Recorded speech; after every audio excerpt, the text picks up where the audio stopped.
L'épidémie est loin d'être contrôlée, mais toutes les réponses les prioritaires pour pouvoir contrôler cette épidémie sont en train de se mettre en place et les équipes y travaillent avec le ministère de la Santé.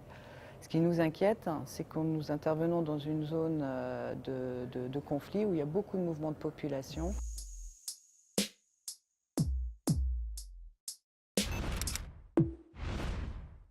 Donc là, je reviens de la République démocratique du Congo, dans la province du Nord Kivu.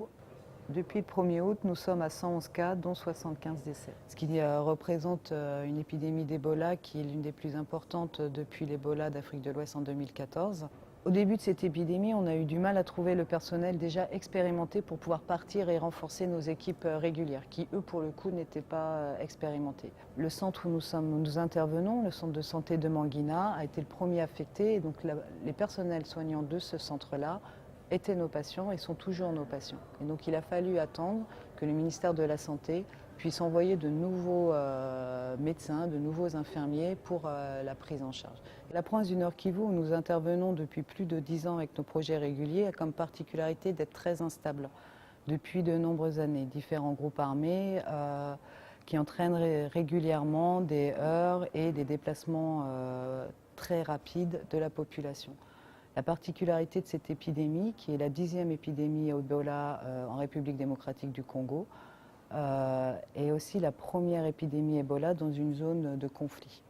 Les enjeux pour Médecins sans frontières actuellement, particulièrement dans le début d'une épidémie, c'était de pouvoir sécuriser les centres de santé où il y a eu des cas. Donc ça veut dire qu'il faut les rendre de nouveau fonctionnels.